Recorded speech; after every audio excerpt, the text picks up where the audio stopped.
Hello students, welcome to my YouTube channel. Today we are going to discuss about combined separating and throttling calorimeter construction and working. So आज हम discuss करने जा रहे हैं separating and throttling calorimeter जिसको combine किया गया है और उसका कंस्ट्रक्शन क्या है और उसका वर्किंग क्या है उसके regarding.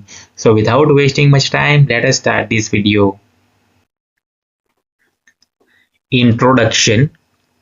Complete separation of water particles by mechanical means is not possible in separating calorimeter and throttling calorimeter. Cannot measure dryness fraction of very wet steam as very wet steam cannot become superheated after throttling. So यहाँ पे ऐसा कहा गया है कि जब भी हम सेपरेटिंग कैलोरीमीटर और दूसरा जो थ्रोटलिंग कैलोरीमीटर इसका इस्तेमाल करते हैं तो यहाँ पे जो वाटर पार्टिकल जो होता है उसका कंप्लीट सेपरेशन यहाँ पे पॉसिबल नहीं है, यानी ये वाटर पार्टिकल वो सेपरेट कंप्लीटली नहीं होंगे. और it can not measure dryness fraction of very wet steam. और यहाँ पे ऐसा कहा गया है कि जब हम ये दोनों का अलग अलग इस्तेमाल करेंगे तो यहाँ पे वेट स्टीम जो होता है उसका ड्राइनेस फ्रैक्शन हम मेजर नहीं कर पाएंगे. क्यों? क्योंकि wet steam can not become super heated after throttling. क्योंकि जो वेट स्टीम होती है वो थ्रोटलिंग होने के बाद वो सुपर हीटेड नहीं बनती है, इसीलिए. So you can see figure of combined calorimeter यानी कि separating calorimeter and throttling calorimeter दोनों को यहाँ पे कंबाइन किया गया है.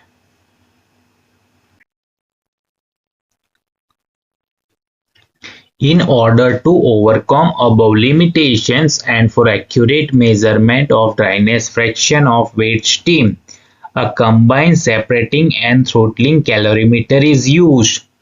यानी कि हमने जो प्रीवियस स्लाइड में डिस्कस किया कि वो कंप्लीटली सेपरेशन नहीं कर पाएगा और जो वेट स्टीम होती है उसका ड्राइनेस फ्रैक्शन वो मेजर नहीं कर पाएगा, तभी यहाँ पे वो जो लिमिटेशन है उसको निकालने के लिए यहाँ पे कंबाइन कैलोरीमीटर जिसमें सेपरेटिंग एंड थ्रोटलिंग कैलोरीमीटर दोनों को कंबाइन किया गया है इसका इस्तेमाल किया जाता है. Construction and working. In this calorimeter, separating and throttling calorimeter are connected in series. So यहाँ पे जो combined calorimeter है separating and throttling, यहाँ पे जो separating calorimeter है और throttling calorimeter है दोनों को combine किया जाता है सीरीज में. यानी कि यहाँ पे आप देख सकते हैं ये है हमारा separating calorimeter और ये जो है वो हमारा throttling calorimeter है. Wet steam from the sampling tube is first passed through the separating calorimeter where most of the water particles present in the steam is separated, drained out and collected in a tank. So यहाँ पे ऐसा कहा गया है कि जो wait steam होती है वो पहले ये सैम्पलिंग ट्यूब के माध्यम से हम ये सेपरेटिंग कैलोरीमीटर में पास करेंगे. वहां पे क्या हो जाएगा, मोस्ट ऑफ वाटर का जो पार्टिकल है जो स्टीम में प्रेजेंट होता है वो यहाँ पे सेपरेट हो जाएगा और यहाँ पे जो है वो कलेक्ट हो जाएगा. उसके बाद हमारा ये जो ड्रेन वाल है इसका जो इस्तेमाल करके हम ये जो वाटर कलेक्ट हुआ है उसको हम यहाँ पे ये टैंक में कलेक्ट कर लेंगे.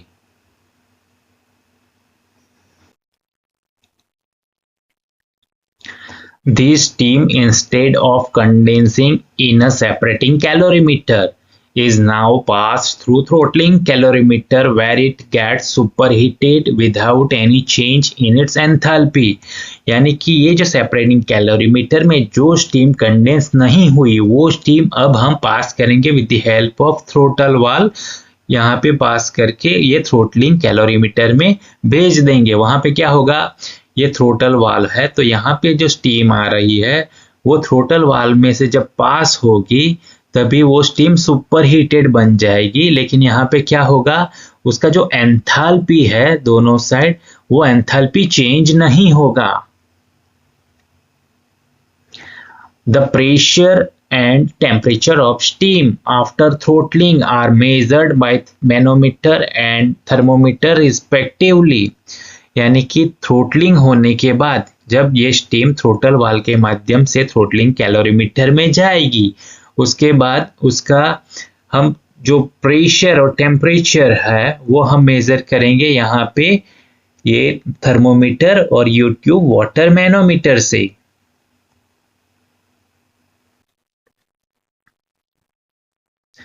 The steam which comes out of the throttling calorimeter is condensed in the condenser and weighed. So यहाँ पे ऐसा कहा गया है कि जो स्टीम यहाँ पे जो थ्रोटलिंग कैलोरीमीटर है उसमें से जो बाहर आएगी वो स्टीम हमें यहाँ पे कंडेंसर में क्या करेंगे, उसको कंडेंस कर देंगे और उसके बाद उसका वेट मेजर करेंगे। It gives the mass of dry steam, यानी कि वो हमें क्या प्रोवाइड करेगा, ड्राई स्टीम का मास यानी कि द्रव्यमान प्रोवाइड करेगा। Calculation of dryness fraction. Let x1 dryness fraction of steam measured by separating calorimeter, यानी कि यहाँ पे जो separating calorimeter है उसका dryness fraction को हम x1 से डिनोट करेंगे। As per definition of dryness fraction, x1 is equal to ms upon ms plus mw, where ms means mass of steam passing from the separating calorimeter into throttling calorimeter in kg। सो यहाँ पे ये जो mass of steam जो है वो यहाँ से separating calorimeter में से जो थ्रोटलिंग कैलोरीमीटर में जा रहा है उसका जो स्टीम का मास है वो हम ms से डिनोट करेंगे। mw mass of water collected in the separating in kg, और यहाँ पे जो वाटर कलेक्ट हुआ उसको हम बोलेंगे mass of water.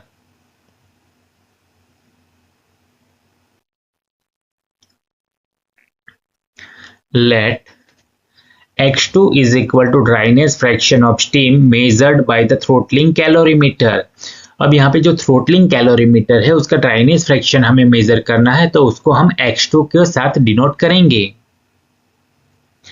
P1 pressure in steam main, यानी कि मेन स्टीम में से जो आ रही है स्टीम मेन स्टीम पाइप में से उसको हम प्रेशर P1 कहेंगे।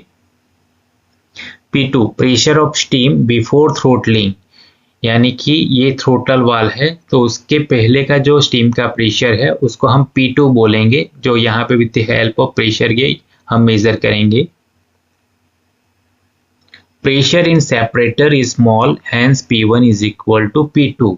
सो यहाँ पे जब भी सेपरेशन प्रोसेस होगा तभी प्रेशर क्या होगा, दोनों का स्मॉल होता है, राइट, दोनों का। सो यहाँ पे हम P1 is equal to P2 यानी कि दोनों का प्रेशर हम सेम कंसिडर कर सकते हैं।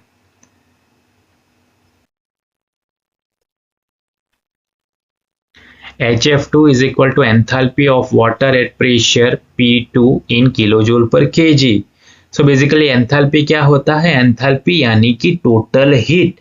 सो सिंपल वर्ड में आपको याद रखना है कि 1 kg स्टीम के अंदर मौजूद कुल हीट एनर्जी जिसको ही हम बोलेंगे enthalpy. HFG2 is equal to latent heat of steam at pressure P2 in kilojoule per kg। P3 pressure of steam after throttling in bar, यानी कि थ्रोटल वाल में से जब स्टीम पास होगी तो वो थ्रोटलिंग बनकर बाहर निकलती है, तभी जो प्रेशर मिलेगा उसको हम P3 कहेंगे, जो प्रेशर हमें with the help of YouTube water manometer के थ्रू मेजर करेंगे। HG3 enthalpy of saturated steam after throttling in kilojoule पर kg। सो यहाँ पे सैचुरेटेड स्टीम जो होती है थ्रोटलिंग होने के बाद उसकी एंथैल्पी को हम Hg3 से डिनोट करेंगे।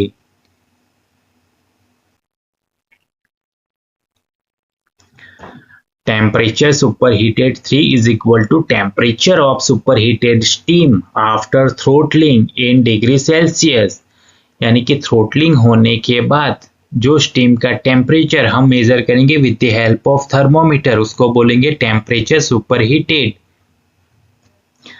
Temperature saturation 3 is equal to saturation temperature at pressure P3 in degree Celsius, यानी कि सैचुरेशन जो टेम्परेचर होगा उसको हम T सैचुरेशन 3 से डिनोट करेंगे।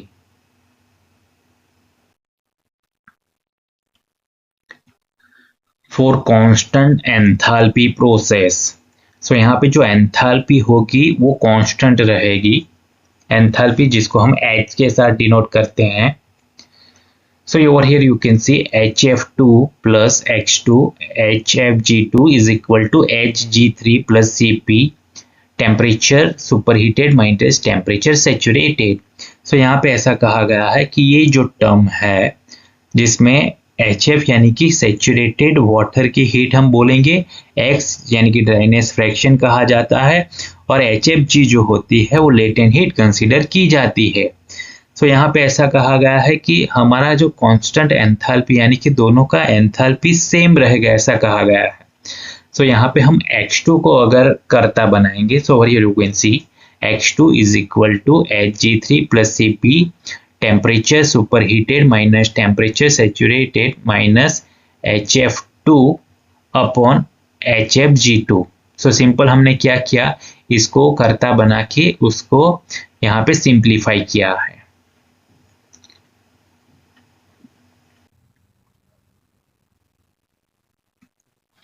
If X is the initial dryness fraction of steam, then water droplets in the steam sample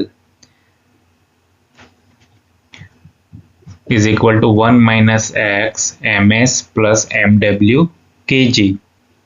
सो यहाँ पे जो X है तो हम ऐसा एज्यूम कर लेते हैं कि X जो है वो स्टीम में इनकी एक्चुअल ड्राइनेस फ्रैक्शन है, यानी कि यहाँ से जो स्टीम आएगी मेन स्टीम उसका जो एक्चुअल ड्राइनेस फ्रैक्शन होगा जिसको हमने यहाँ पे X कंसिडर किया है, और ms प्लस mw यानी कि ms जो सेपरेटिंग कैलोरीमीटर से निकलने वाली जो स्टीम होती है उसका मास रहेगा, mw यानी कि सेपरेटिंग कैलोरीमीटर में जो ये वाटर यहाँ पे कलेक्ट हुआ है उसको हम mw कंसिडर किया है। Water droplets removed by separating calorimeter, यानी कि सेपरेटिंग कैलोरीमीटर में यहाँ पे जो स्टीम आती है उसमें से वाटर वो रिमूव किया जाता है। उसके बाद रिमूव करने के बाद यहाँ पे 1 minus x1 ms plus mw kg। सो यहाँ पे जो x1 हमने लिया है वो है सेपरेटिंग कैलोरीमीटर के बाद की जो ड्राइनेस फ्रैक्शन, यानी कि यहाँ से जो स्टीम जाती है उसका ड्राइनेस फ्रैक्शन को हमने x1 कंसिडर किया है। Water droplets passing through throttling calorimeter, यानी कि अब वाटर ड्रॉपलेट्स यहाँ पे थ्रोटलिंग कैलोरीमीटर यानी कि ये आप जो देख रहे हो थ्रोटल वाल में से पास होंगे, is equal to 1 minus x2 ms kg, यानी कि x2 यहाँ पे कंसिडर किया है, यानी कि थ्रू थ्रोटलिंग कैलोरीमीटर से मापी गई जो ड्राइनेस फ्रैक्शन है उसको हम x2 से डिनोट करेंगे, और यहाँ पे ms यानी कि हमारा जो मास ऑफ स्टीम जो होता है सेपरेटिंग कैलोरीमीटर में हमने जो बताया ms, राइट, वो कंसीडर किया गया है। तो यहाँ पे क्या हुआ कि थ्रोटलिंग कैलोरीमीटर के बाद जो वेट स्टीम होती है वो क्या बन जाती है, सुपर हीटेड स्टीम, यानी कि वाटर पार्टिकल यहाँ पे नहीं होंगे सुपर हीटेड होने के कारण। सो यहाँ पे ओनली ms लिखा गया है। Water droplet in the steam pipe is equal to water droplets removed by separating calorimeter plus water droplets passing through throttling calorimeter is equal to, यहाँ पे हम देखिए ये जो हमने प्रीवियस स्लाइड में देखा कि water droplet in this main steam pipe जिसमें हमने कंसिडर किया था 1 minus x ms plus mw, और सेपरेटिंग कैलोरीमीटर में जब वाटर ड्रॉपलेट रिमूव किया गया तब हमने ड्राइनेस फ्रैक्शन x1 कंसीडर किया था, तो 1 minus x1 ms plus mw, और जो वही जो वाटर ड्रॉपलेट है वो थ्रोटलिंग कैलोरीमीटर में से पास होंगे तब हमने x2 कंसीडर किया था ड्राइनेस फ्रैक्शन का। सो 1 माइनस x2 इंटू ms, यहाँ पे mw नहीं किया कंसीडर किया गया है क्योंकि थ्रोटलिंग करने के बाद क्या होता है, जो वेट स्टीम होती है यानी कि उसमें जो वाटर पार्टिकल होते हैं वो क्या बन जाते हैं, super heated steam, right. So water particle यहाँ पे कंप्लीटली रिमूव हो जाएंगे।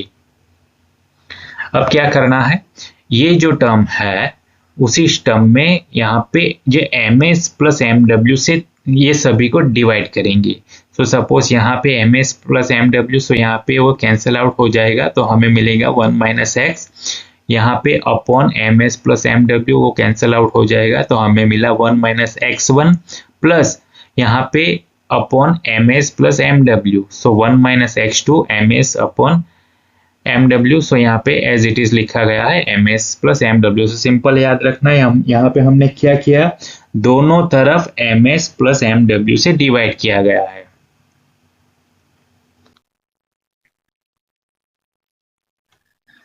एस अब ड्राइनेस फ्रैक्शन जो 1 है x1, जो कि हमने सेपरेटिंग कैलोरीमीटर में जो डिस्कस किया वो है M S upon M S plus M W.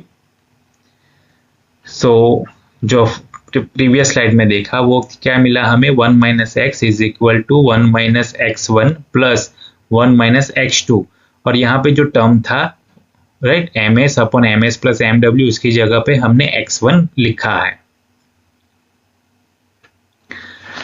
अब हम सिंपली इसको सिंप्लीफाई करेंगे, so 1 minus X is equal to 1 minus X one plus X one minus X two into X one, ये हो जाएगा। ये इसको हमने इन दोनों के साथ मल्टीप्लाई किया है।